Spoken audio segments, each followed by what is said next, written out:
Bonne supportrice, supporters et fans de l'OL. Bonjour à toutes et bonjour à tous. Bienvenue pour ceux qui nous rejoignent. Et quel plaisir de vous retrouver sur ma chaîne OL pour cette nouvelle vidéo. Bam! Oh oui! On va faire une petite vidéo en semaine. Trêve internationale oblige. Commencez pas à m'emmerder les gars. Regardez là, je commence à ressembler de plus en plus à Cacré. J'ai même pas pu aller chez le coiffeur. Les châtaignes, elles vont voler. Tu vas pas la voir venir mon con. Et ça va ricocher sur le voisin. En plus, c'est bientôt Noël. Et babam, du chmarit, Dieu sait que j'ai la main lourde. Mais pourquoi je m'énerve tout seul? Certainement parce que je suis un peu chibré. Tous les fils ne sont pas allumés là-dessus. Autre explication, je n'en ai pas. Allez, on l'a débriefé avec les adjoints. Cette victoire 1-0 à Rennes la semaine passée, qui nous a surtout permis d'ouvrir le compteur victoire, à défaut, bien entendu, de nous rassurer sur le contenu de nos matchs. Je le dis et je le répète aujourd'hui, maintenant que je prends la parole, la situation est urgente. Nous sommes derniers de Ligue 1 et on ne peut pas se permettre de cumuler un retard qui sera trop important vis-à-vis des équipes qui luttent pour le maintien également. C'est quelque chose que l'on fait aujourd'hui. Le principal, c'est vraiment d'éviter cette quenelle monumentale qui nous pend au pif. Regardez-moi cette petite boule, là, on peut pas faire pire. Prendre des points en gagnant des matchs, peu importe la manière. Les gars, il n'y a pas de moustache. Ce sont bien les points qui nous permettront à tous et à toute l'institution de se remettre à l'endroit, mais surtout au niveau des joueurs de retrouver la confiance et les sourires qu'il manque et qu'on commence tout doucement à retrouver et qu'on a entrevu avec cette victoire à Rennes. Regardez la rage et regardez le débrief qu'on a fait. La photo, c'est vraiment magnifique.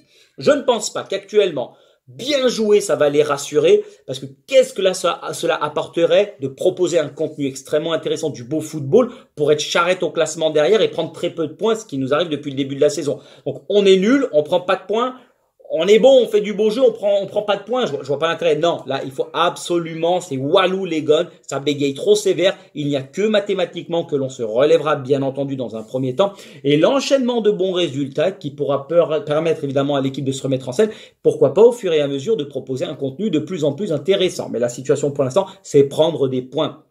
Vous le savez, ici on rigole, on rigole, c'est à la bonne franquette. Il y a des déritons, vous les voyez pas, ils sont accoudés au bar, des vrais poivreaux, godés à la main, on n'en peut plus, hein. Mais en aucun cas le coach est bigleux. Non, j'analyse toujours très objectivement la situation sportive comme économique de notre club.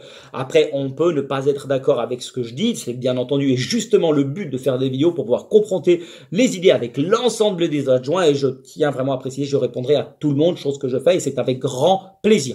Mais dans tous les cas, faut pas vous bébé dans les brancards. On est là pour une seule et unique raison, c'est l'Olympique lyonnais et surtout son bien. Mais là, la béchamel dans laquelle nous sommes, hein, on pourra s'en sortir seulement tous ensemble. Je vous mets l'écrit des Bad Guns qui est apparu semaine passée, qui pour moi est vraiment bien écrit, bien ficelé, c'est extrêmement important. Les Guns ont plus que besoin de nous pour s'en sortir aujourd'hui jusqu'à la fin de saison et comme il se doit en tant que supporter de l'OL, on se doit d'être derrière eux et de ne surtout rien lâcher. Moi j'ai connu la période glorieuse quand j'étais jeune et ado, des 7 titres de champion. Aujourd'hui, c'est pas grave, on sera toujours derrière, c'est dans les bons, mais surtout dans les mauvais moments, qu'on se doit d'être là et d'apporter tout notre soutien à nos gods. C'est le plus important. Quand tout se passe bien, c'est du beurre, c'est du velours d'entendre les mecs chanter à l'unisson. Et je pense, malgré tout, dans cette situation dans laquelle on est, ça se sent quand tu es sur le terrain que les tribunes, elles sont derrière, elles encouragent. Même si c'est l'escalade de l'horreur, à un moment ça te porte et ça t'aide, c'est pas en les sifflant, en les insultant que ça va les aider, bien au contraire, même si parfois on n'a qu'une envie, c'est de chicher à tout va, mais non, à un moment donné, faut rester serein, mais il faut surtout rester soudé derrière le goal. Ils peuvent donner, bien entendu, le sentiment de s'en foutre, c'est peut-être vrai pour certains, mais n'oubliez pas que c'est pas vrai pour tout le monde. N'oublions pas que les joueurs passeront, les supporters, eux, resteront. Donc, contre Lille, on se doit, une fois de plus, d'écrouler la buvette et il faudra encore plus les pousser pour remporter enfin un match à la maison, chose qui n'est plus arrivée depuis le président Chirac. Eh ouais, j'ai regardé les chiffres. Bon, Schmarit, on va pas se faire chier dessus une nouvelle fois à la maison. Marre de finir le froc plein de merde, le slip sur la tête, je n'en peux plus. Maintenant, on vient de gagner notre premier match à l'extérieur à Rennes. Il est temps de gagner à la maison. À Rennes, c'était à 10 contre 11 durant tout le match quasiment. Rennes qui avait également évolué en infériorité numérique pendant quasiment 60 minutes en Ligue Banania Europa 4 jours avant. On a énormément souffert pendant les 25 dernières minutes. On n'arrivait plus à tenir un ballon. C'était irrespirable l'atmosphère. Mais nous avons tenu et Dieu que ça fait plaisir. On a eu tellement de décisions défavorables depuis le début du championnat que On n'arrêtait pas de geindre. Mais maintenant c'est fini. La roue tourne, a tourné. Et oui, et tournera à nouveau. Dis donc, toujours Kaiser Frank. Hein. Ah, c'est le taulier, rien à dire. Voilà. On prend ce qu'il y a à prendre. Mais attention, Léon, cette vidéo également, c'est pour qu'il n'y ait aucune enflammade. Moi, je suis toujours optimiste, les adjoints. Vous le savez, vous en êtes témoins. Vous savez qu'il y a de la bonne humeur ici, c'est la marque de fabrique des vidéos, mais hors de question de s'enflammer là, bim bam boum, non, on va être champion, on va revenir, non, la cote de l'OL, elle est à 50 pour finir dans le top 5, moi j'ai posé 10 balles, ouais, mais c'est pour le panache, c'est comme ça, je savais pas quoi faire de mes 10 balles que j'avais, voilà, on les fout, c'est comme ça, on les fout en l'air, de toute façon c'est de l'argent perdu. On a une équipe qui est malade, avec beaucoup de difficultés dans le contenu des matchs, on a pris 4 points face à des équipes censées être inférieures que nous, donc largement prenables. On en a pris 3 à Rennes, on a doublé la mise. Mais c'est pour vous dire toutes les difficultés. Donc jusqu'à la bûche de Noël, en plus, c'est du lourd qui arrive. La première étape, Dieu bénisse, la vérité au-dessus, c'est le soleil. Oh, on a ramené une victoire de Bretagne. Mais il y aura encore Lille, Marseille, Lens, Monaco. Il y a Toulouse et Nantes également, sans faire offense à ces deux équipes. On verra si l'équipe est en progression face à des équipes dont l'adversité sera beaucoup plus importante. Est-ce qu'on va être en progression sur le plan mental déjà? Est-ce que l'on va être capable de souffrir ensemble durant ces matchs où on aura très peu le ballon sur majoritairement du temps, où on va devoir souffrir, où on va devoir protéger le but? On va voir comment ça va se goupiller. Est-ce qu'on va être capable de ramener un bon résultat, les gars? Première question. Sur le plan collectif également, est-ce que les joueurs auront les ressources techniques, physiques et surtout mentales pour pouvoir déstabiliser des équipes qui sont bien en place, qui ont de meilleures garanties offensives comme défensives que la nôtre? Chaque match est différent, mais j'ai confiance en l'équipe pour redresser la barre. Mon capitaine, la gadoche, c'est pour bientôt, à condition de mettre les mêmes ingrédients que le début de match à Rennes, des certitudes dans le jeu, de l'envie, un fil conducteur collectif où on sent vraiment une équipe organisée qui a travaillé un plan de jeu. Ne pensez surtout pas que nous nous sommes guéris, les gars, parce qu'on a gagné à Rennes. Ce serait le meilleur des remèdes pour se remettre dans la sauce et retomber dans nos travers. On a trop souvent, et on a quasiment que pué la merde depuis le début de saison, que ce serait, voilà, de croire que ça y est, maintenant qu'on on a pris une douche mais sans gants, on va sentir bon. Non, c'est pas comme ça. On a fait le plus important en prenant les 3 points, oui, mais c'est mettre une première pierre à l'édifice. Mais il va falloir continuer de bâtir, et je le répète, c'est ensemble, parce que si tu rajoutes pas le toit, si tu rajoutes pas la fenêtre, si tu rajoutes pas tout le reste, on va sombrer une nouvelle fois dans le caniveau comme des sombres merdes, à dégobier sur nos sabbats, les mules, les babouches et tout ce qui s'ensuit.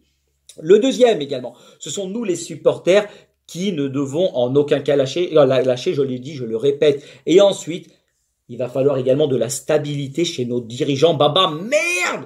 Oh, maman! Mais regardez-moi ça, je vous mets quelques photos. Vous avez tous vu l'interview au panache de Tipeee lors de OLMS. Je viens, je fume ma tige, tranquillou bilou, voilà, personne me dérange, comme si de rien n'était. Je vais m'asseoir sur le siège de Jojo Textor, voilà, j'ai vu de la lumière, je rentre. Ah non, mais Jojo, le roi de la country, mais t'as pas le droit, c'est ton siège. Il a été modelé à ton derrière. Tu n'as pas le droit de faire ça. Non, c'est totalement hors sol. Mais j'ai l'impression que personne sait concrètement ce qui se passe dans notre club. Même Tipeee, il était là, il sait même pas pourquoi. Après, ça y est. Ça vient de tomber aujourd'hui. On a notre nouveau directeur général en la personne de Laurent Prudhomme. Il était patron de l'équipe depuis 3 ans et prendra en charge les prérogatives de Thierry Sauvage, qui était le bras droit de Tonton à l'époque. Directeur général qui, lui, va être sur le départ. Santiago Cucci, qui était l'intérimaire de ce poste depuis juillet. Il s'occupera, voilà, je vous lis pêle-mêle, également du relationnel avec les instances et incarnera le club au quotidien. Bon, ça y est, c'est lui qu'on a choisi. L'emploi fictif de Cucci laisse place enfin à un choix périn, mais surtout serein. Là, c'est la question. Bon, on verra bien si déjà Laurent Prudhomme peut nommer un entraîneur, moi c'est là où je vois, parmi l'un des consultants de l'équipe du soir. Parce que là, il y a une belle brochette, parce que pour dessouder à toute berzingue Nogon, il y a du monde, mais j'aimerais bien qu'il en choisisse un parmi, voilà, tous ces guignols, qui viennent, qu'ils s'assoient, les pecnos, là, à critiquer à longueur de journée sur un banc de touche, qu'ils essayent un peu de diriger un groupe, un collectif, des joueurs, une situation, une hiérarchie qui fait pas tout pour te mettre dans les bonnes conditions, et après on en repart. Oh, quelle bande de guignols du schmarik, mais la critique, elle est tellement facile comme métier, ça me met hors de moi. Parce que pour moi, pour faire un premier bilan de Grosso, on verra en décembre. Quand je les entends appeler Antonetti à la rescousse, non mais les mecs, mais atterrissez, baba, mais c'est pas possible, vous marchez sur la tête, non mais je crois rêver. Grosso, ok, il a peut-être toutes les lacunes du monde, ce que vous voulez, voilà, il n'est pas exempt de tout reproche, mais on va faire un premier bilan à la trêve en décembre, quand on aura évolué contre les 17 autres équipes du calendrier, dont les cadors que l'on va retrouver un peu plus tard, là, au fur et à mesure des semaines. Ça va débouler dans tous les sens. Donc là, il est beaucoup trop tôt pour dire s'il a réussi ou pas sa mission de redressement, sachant que pour l'instant, on a fait 3, 4, 5, 10 entraîneurs. Et les joueurs sont majoritairement les mêmes. Le mercato, il commence à prendre forme. On verra en janvier ce que ça va donner. Si on a besoin de renfort ou pas, sûrement oui. À un moment donné, c'est pas maintenant qu'on va tirer des conclusions. Non, il y a également la Coupe de France qui pour moi sera le trophée qu'il faudra impérativement aller chercher et mobiliser tout un groupe. Faut faire tapis, voilà, il n'y a pas d'autre mot. Même si tu as 2-7 dépareillés, pour espérer jouer l'Europe, tu gagnes 5 matchs. Sur un malentendu, ça peut passer les gars. Voilà. Donc d'ici là, messieurs les guignols, je le répète, de l'équipe, contentez-vous d'analyser toute la journée à longueur, voilà, de ce que vous voulez. Le Paris Saint-Germain, pondre de la dope sur Mbappé, le Real Madrid, machin, le Chiringuito, ce que vous voulez. Voilà, laissez-nous tranquilles. On est déjà assez charrette comme ça. Bon, c'est une petite cartouche et pour moi, c'est cadeau, c'est gratuit. Ensuite, alors pour vous dire, voilà, on revient à nos moutons. Le panache complet, également avec Tonton à la 6 quiche complet. Il est enroulé, Tonton. Mais c'est comme ça qu'on lève sur un potentiel retour de Juninho. Je cite que si cela se confirme, ce serait une très bonne nouvelle. Et il faut envisager une solution pour que Juni ait des pouvoirs opérationnels. C'est ce qu'il souhaite, me semble-t-il. Le culot en un tweet. Maman. J'adore. Franchement, Dieu bénisse. La vérité, ce n'est même plus le soleil qui est au-dessus, là, c'est la lune. Il est sur Mars, sur Jupiter. Mais atterri, Tonton, tout le panache comme on t'aime. J'adore ce monsieur. On lui doit tout, c'est comme ça. Moi, je suis un fan. Bon, il s'est un peu calmé, parce qu'il n'arrêtait pas de dessouder Jojo depuis à tout va, ça partait dans tous les sens. Mais il y a une prime d'éthique, Tonton. T'as touché 10 patates. T'arrêtais pas de chicher, Tonton.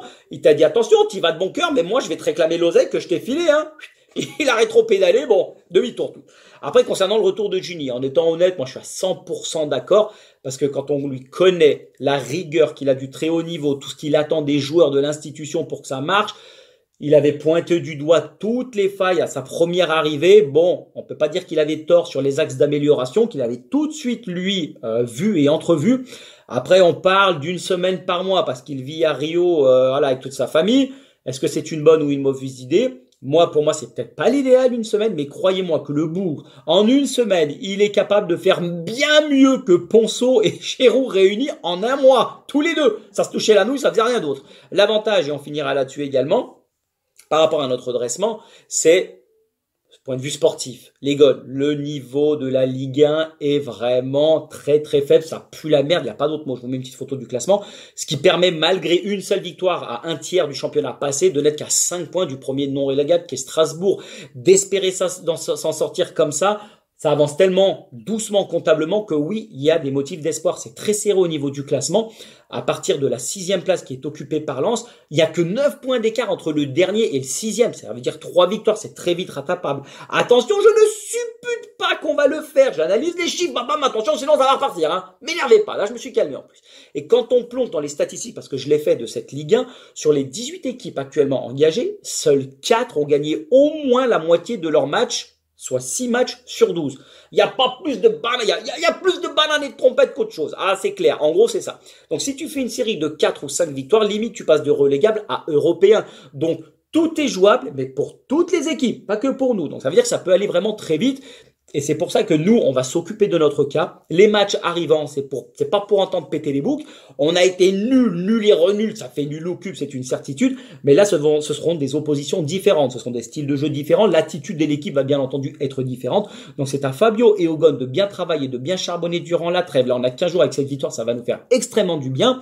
Faut dégager une équipe type, Fabio, dans un schéma fixe. Faut arrêter les 8 compositions par match. On va pas s'en sortir. On va devoir mettre en place une équipe et s'appuyer sur celle-ci. Il faut que l'entraîneur trouve une solution et pas suivre les mouches, Une équipe type aussi avec des cadres qui seront son relais sur le terrain. J'en appelle à Lovren, Lopez, Cacré, Tolisso et Alex qui incarnent le projet OL.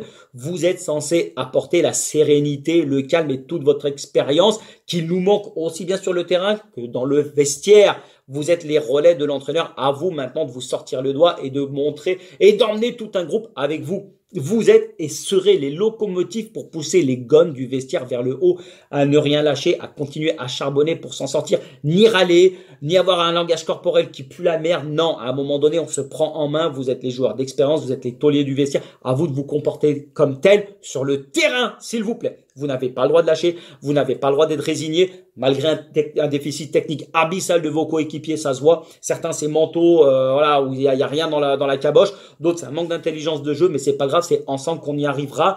Mais à vous également, et surtout, acteurs principaux sur le terrain, de relever la tête tous ensemble, porté par tout un peuple. Les supporters sont là, on est derrière vous, on ne lâchera rien. Et puis tu veux pas que je te joue de la flûte non plus. Allez les gars, c'est tout pour aujourd'hui. Encore un grand merci à toutes et à tous d'être de plus en plus nombreux sur la chaîne, d'échanger, ça me fait extrêmement plaisir. Dites-moi ce que vous en pensez dans les commentaires. Pas d'enflammade les gars. Par contre, ça ne reste que du foot, je vous le dis, je vous le redis, avec cette actualité désastreuse.